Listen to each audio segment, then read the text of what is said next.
So the virtue that we'll be reflecting on today is called the virtue of fortitude, which is also known as courage. And this virtue is, I love studying about it and reflecting on it, as it's a virtue that's almost universally desired, right? Is the things that get the front page of the newspaper or stories, they're all about courage, right? Fireman or woman runs into a building and rescues a family who is in dire straits, or cancer patient continues to serve others even in the midst of their great affliction and ailment, or a lone hiker who was camping in the Boundary Waters in the winter wandered away for 3 weeks and somehow survived. All of these are examples of courage. And as we hear them, right, we're like, oh my goodness, like that's absolutely amazing. So courage is one of those virtues that's actually almost universally attractive, and for good reason, right? Because it makes us want to become more. And it shows us what we're capable of as human beings, right? Is we don't want to settle for less.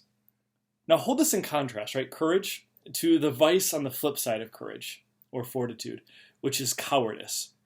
And again, just as courage or fortitude is something that's universally acclaimed as heroic, cowardice is something that is absolutely, we would just reject. We don't want anything to do with it. For example, if we hear stories like man who hits jogger in car flees scene because he worries about repercussions, right? Or a young child was getting attacked by dogs in his neighborhood and his parents fled because they were afraid of getting attacked themselves. These sorts of things, right? We're like, that's terrible. Why would a human being do this? So what's so beautiful about this virtue of courage is that we as a society actually really want to pursue it. And when we find someone who is not actually exercising that virtue of courage, it's something that we actually push off and say, no, I want nothing to do with someone who is cowardice. This is actually where virtues work, right? Is because a virtue is meant to be kind of universally seen, and it actually creates a taste in our mouth to say, I desire that because it's a good. And so role models, especially that are courageous, are things that we really do want to emulate. This is actually really good news, because if a society as a whole has kind of a compass that directs them on what is virtue, what is vice, it's actually very hopeful that even in other areas where the virtue may have atrophied or become unknown, there's a lot of hope that it could actually continue to grow in appreciation. So let's just study a little bit about the concretes of what our tradition says this virtue of fortitude is. Even though we all know that courage or fortitude, you can kind of point to examples, I don't know how well we can understand about how to actually grow in that virtue. So we're going to kind of dissect it through the tradition of the church. So the first thing is always to look to St. Thomas Aquinas. He's one of the greatest exemplars on the virtues, so clear when he writes. And so this is what he says. It's a very simple definition. Fortitude binds the will to right reason. I'll repeat it one more time. Fortitude binds the will to right reason. So again, right, the virtues are not going to work on the passions. They're going to work on what is good and right. And so fortitude is saying, no matter what I might feel, if I'm like totally afraid, I'm still going to move forward with what is right reason. This basically means that the person that possesses the virtue of fortitude is able to respond to any scenario or circumstance that they need to respond to. Nothing is going to make them cower. And if they realize, hey, I can't overcome that, they're able to kind of come back a little bit and say, you know what, I'm just going to wait it out. Fortitude is not, right, doing that, typical show of like the daredevils with, I think the show is called Jackass. And in this show, right, they would always try to like do these crazy stunts, like jump into a pit of snakes, or they would jump out of an airplane, or they would do all these sorts of strange things. And that's actually not courage, right? That would be stupidity. Is because it's not right reason. And so this is, as we study the virtue of courage, we can actually start to kind of whittle down what a courageous action looks like and what is just stupid and reckless.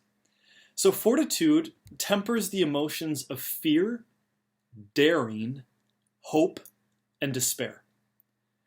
The life lived in fortitude does not live in the sense of the passions. So Someone who is courageous doesn't just have like this one moment of courageous outburst, but rather it's a kind of a habitual behavior.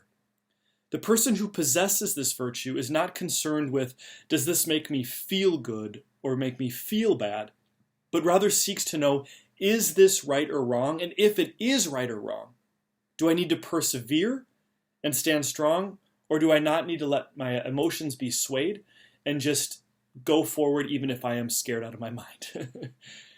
Now, St. John the Baptist and St. Thomas More are two saints from our tradition that are kind of always heralded as the example of courage, right? And John Paul II would fit in this for sure. Now, these guys were not thinking to themselves, I am so stubborn and I'm not going to let myself be compromised by anything. I'm obstinate and unwilling to move.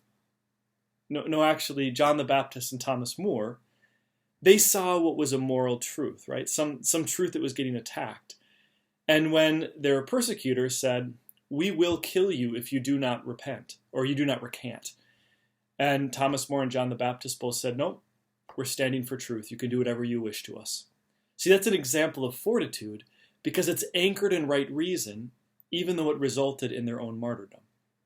They were saying to themselves, I believe this conviction with all my heart, and I would rather surrender my life than give up what is true. Now, one of the terms that is oftentimes used in moral theology about the human will is called the citadel. Now, for us moderns, this is kind of lost because we don't see citadels around us. But a citadel back in the ancient day would have been very common, right? A citadel was just like this tall tower. It was a place that was very secure, and oftentimes the watchmen would keep guard, so they would be able to be the first ones to see trouble that was coming. The imagery of citadels were always used to depict the human free will. Because as the human will was like strong and steadfast, it was like that citadel that's going to resist, and it's also observant and watching, so it knows when it needs to respond or when it shouldn't. Fortitude is the virtue that protects the will from surrendering to false desires, and it also allows it to comply with right reason. It is, therefore, quite clear why this virtue would be essential for the growth in the spiritual life. If one does not have the strength of will to carry out convictions, how are they ever going to stand strong against sin and make sacrifices in service to the gospel? Now, I remember several years ago on my smartphone, I discovered an app that was very dangerous for me. It's called Candy Crush. And I've since had to delete it because I just didn't have the willpower, but it's amazing. And actually, I've done a little research into the developers of it. Like, they actually developed this app, this game, to be addictive. And I remember, right, downloading on my phone innocently, someone said it was a fun game. So I'm like, oh, cool, I'll try it out. And I just couldn't stop playing. Like, I just kept on like, oh, next level, next level, next level. And things get more difficult. And of course, then they start asking you for money. And that's kind of where I stopped because I didn't have anything to get to the next level financially. But it was so fascinating to me because I could tell myself, you know what? I'm not going to play that game today. And sure enough, I would find myself, my will throughout the day just getting weaker and weaker as I kind of hit like this bored patch, or I was kind of on a lull in between appointments. And I'm like, oh, I'll just pull up my phone and play a little Candy Crush. I lacked the fortitude to persevere through the passions that were going on. See, someone with fortitude could say, yeah, I really would like that, but you know what? I'm just going to persevere through it. Fortitude is a habit. It's not a situationally based virtue. It requires endurance. And this is why St. Thomas Aquinas, when speaking about this virtue, he says this: it takes more effort to endure something than just to overcome it quickly and be done.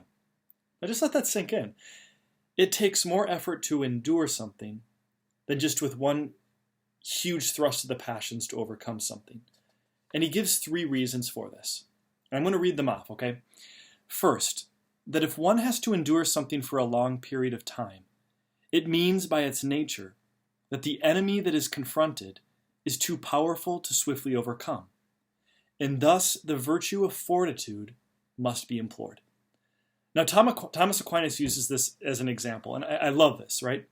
The emotion of anger, it wells up quick as a passion.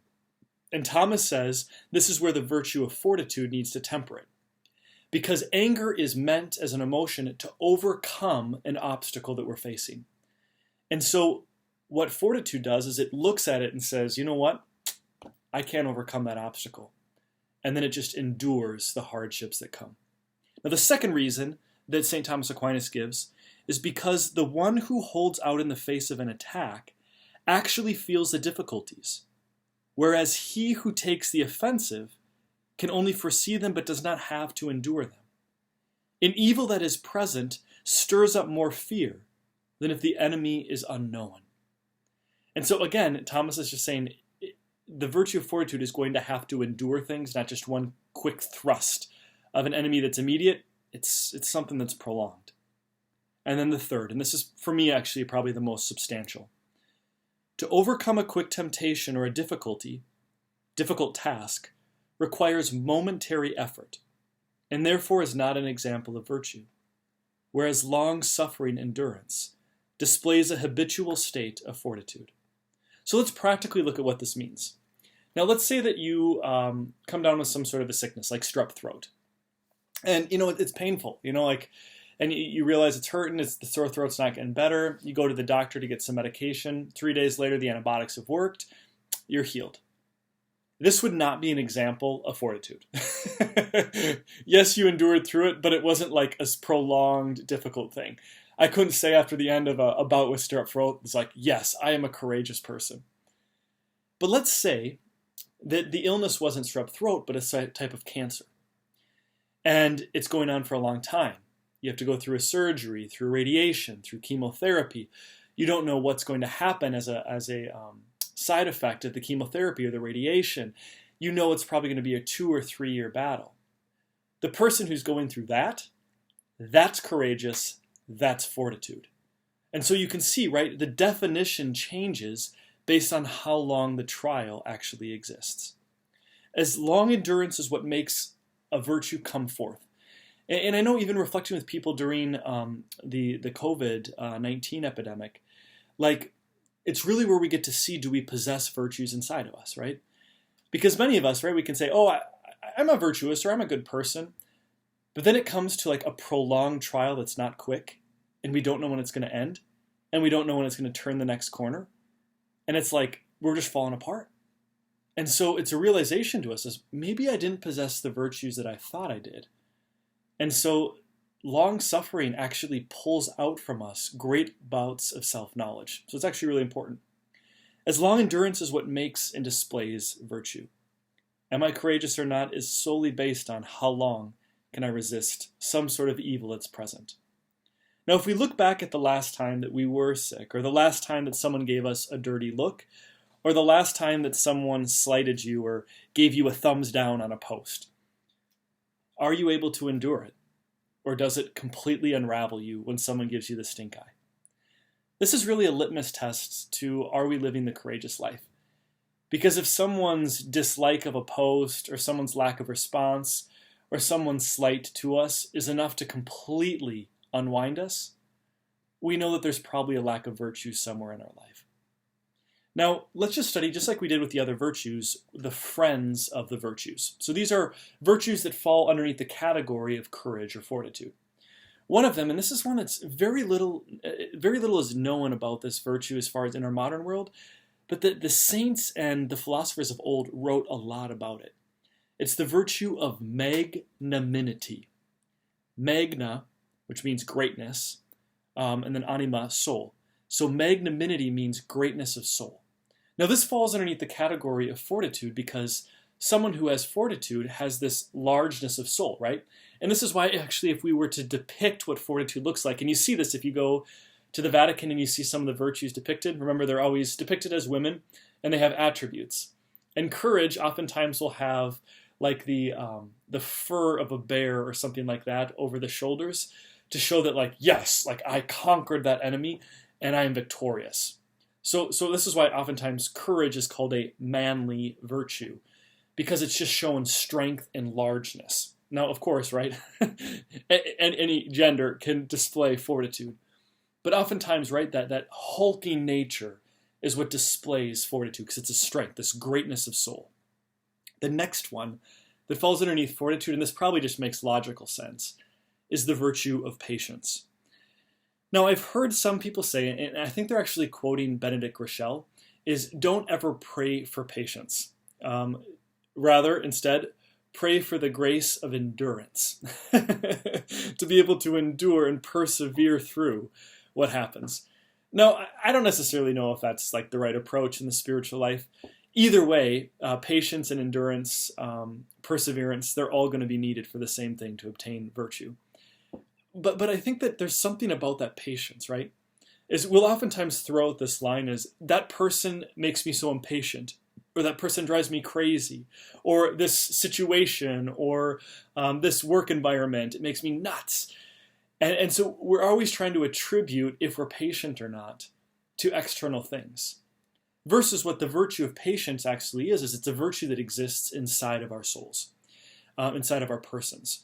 And so the patient person is actually someone who can go into any situation, any circumstance, interact with any person, and say, you know what, I'm not going to let my passions get a hold. This person may do things or have idiosyncrasies that frustrate me, but I'm not going to lose my cool. That's a sign of the virtue of patience, not based on a situation. Now, St. Therese of Lisieux, right, it gives us a beautiful witness of patience. St. Therese of Lisieux, who passed away at 24 years old of tuberculosis, many of the sisters didn't realize how sick she was because she never complained. And even until her last days, Therese barely said anything about the suffering she was enduring, even though she was going through both spiritual suffering as well as physical suffering. But Therese had this virtue of patience that just said, you know what? It's okay. It'll pass. At some point, I will pass from this world to the next, and it'll be okay. It's just a momentary trial. So the virtue of patience allows us to kind of put it in perspective. That's why it's under fortitude. To say, you know what? I can't overcome this obstacle right now, but I'm going to wait it out. Now, patience allows us to possess an even temper when dealing with the evils of this world. Isn't that a great definition of patience? To deal with an even temper, the evils of this world. Now, the next friend of fortitude is a virtue that I honestly never heard until I studied this. It's the virtue of constancy. That's actually a virtue, constancy. So if someone's constant, you can be like, hey, you actually got a virtue you may not even know about. Now, one who is constant does not waver, but stays dedicated and steadfast to decisions that have been made and discerned. The person with this virtue is able to persist in difficult tasks despite the situations that arise or the lack of support that's present. Now, an example of this is Saint Rita of Cascia. This woman, she's one of the patron saints of impossible causes or difficult situations. This woman's life was just, oh my goodness, talk about a woman who suffered.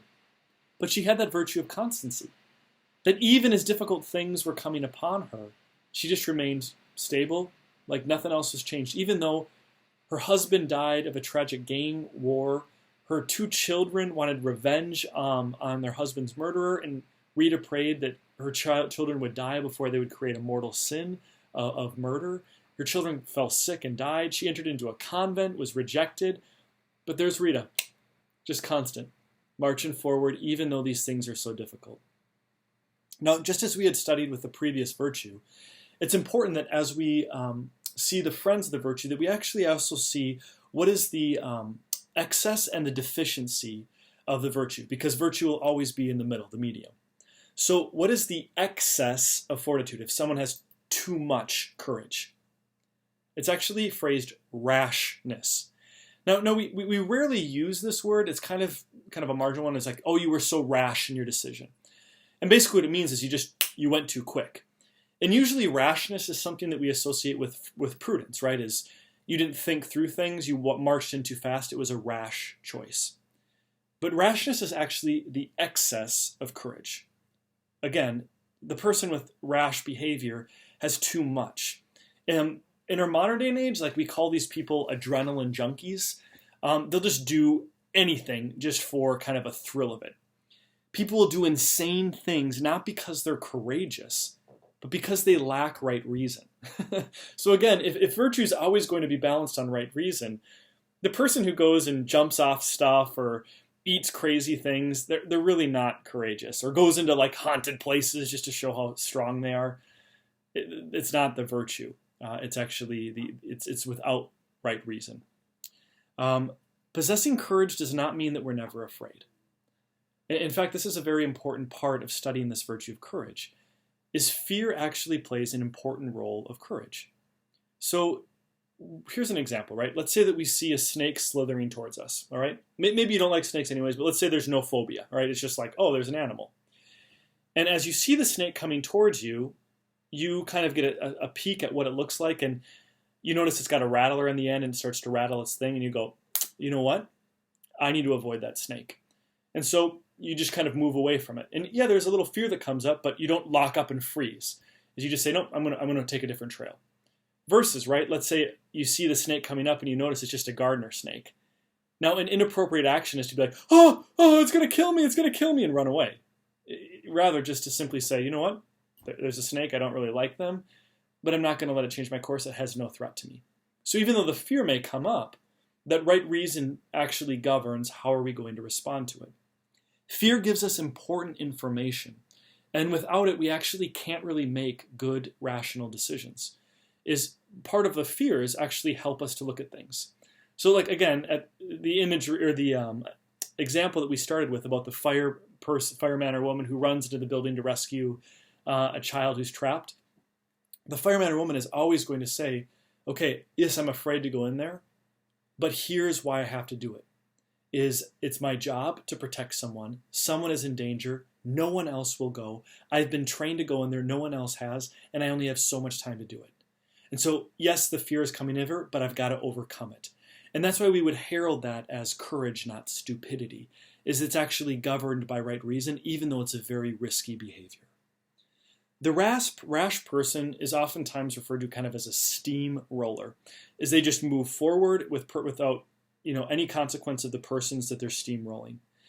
They don't care about the well-being of another, or what someone else will actually receive through scandal, right? This is where we saw some of those extreme shows, and they had to put the disclaimer, do not do this at home, because people would see their behaviors and then they would replicate them. Again, you can see like this is not virtuous behavior. And so rashness is always going to be the excess of courage. Now, the deficiency of courage. We already touched on this briefly, but let's just kind of dissect it. The deficiency of courage is called cowardice. Or in our tradition, actually, it's cowardice / self-loathing. All right, we don't use that second part very often, but self-loathing or cowardice. The person who lacks fortitude is not able to live out moral convictions, but rather surrenders their will to their passions. The person without fortitude is oftentimes not able to endure long difficulties. So if you really want to say, like, okay, do I have this vice of cowardice in me? Just think about the last time that you had a hard day. And did you say to yourself, to another person, maybe even to God, just kill me now. Just kill me now. This is too much. It's too hard. If we're saying that on a regular basis, right, that's that sign of cowardice, is I'm not able to endure the difficulties. And so I'm just saying I'd rather just throw in the towel and give up completely. And so cowardice is that deficiency. There's a lack of something good.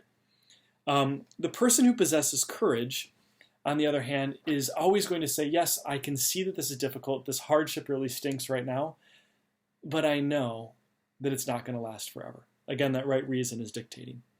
Now, a leader has to have courage, primarily because, as we saw, cowardice is you're not able to hold to your moral convictions, right? Is if a situation comes that's too overwhelming, I'm just going to cave. Like we're talking about in the rules of discernment, the mercenary, the person who's in battle just as long as they get paid, and then if there's no money, they're gone.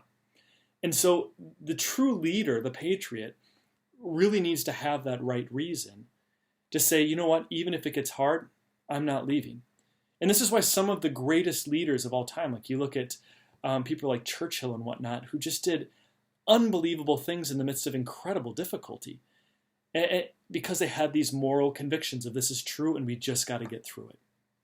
They stand strong with that citadel inside of them, and their will doesn't bend to cowardice. The cowardice leader is someone that we oftentimes will talk about as duplicitous, and it's something that's really deplorable, right? We see someone who caves into a bribe, right? Or caves into something when They're presented with a difficulty and they don't stand up for what is right. These are not people that we want to hold up. They're not people that we want to elect into offices. And so the coward is really someone that is just kind of universally shunned. And we see in that, right? There's just this lack of courage and we want nothing to do with it. The word that is to accompany someone who bears the virtue of fortitude is the word of conviction. A true possessor of courage will always lead out of convictions. A true leader is someone who is able to see the good and is willing to uphold it no matter what happens to them personally. Now, an example of this was actually Mother Teresa. In 1979, she was awarded the Nobel Prize. And what was so fascinating is as Mother Teresa accepted it, right? She's going to give her acceptance speech.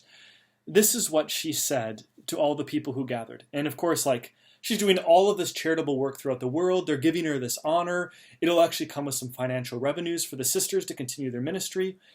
And she has just this brief time in front of the microphone to say whatever she wants. And here's what she says. I feel the greatest destroyer of peace today is abortion, because it is a direct war, a direct killing, a direct murder by the mother herself. Because if a mother can kill her own child, what prevents me from killing you, and you from killing me? So, I mean, like, here's Mother Teresa that's super pro-life, right? She's just uber Catholic. And now she gets a microphone in front of all of these secular people throughout the entire world. And they're giving her this award because of her work in charity. And yet she says, I need to use this as an opportunity to really speak about this moral conviction I have about the protection of life. And so we see in this, right, like a courageous leader who's willing. I mean, at that moment, they were all heralding Mother Teresa as this amazing thing. And then she sees these words and it's like, I'm done with you. You just said the A word. I don't want anything to do with you. I cannot believe you'd use this as a venue, Mother Teresa. But again, Mother Teresa's convictions and that courage drove her forward. She was concerned about her convictions to the point where she's willing to surrender her reputation, like Thomas More, like John the Baptist, like so many saints of old who were willing to give up their own life to protect what is true, let alone our Lord himself. True leaders refuse to become discouraged when the public rejects them, even if their ideas are villainized to the point of persecution. And so hopefully this actually creates within you a desire to move towards that courageous life, in particular during difficult times, to really endure the hardships of the present, to persevere to the good that awaits us. If you would like to know when the next episodes are coming out, please subscribe below, and we'll make sure that you are notified when the new ones come out. Thank you, and God bless.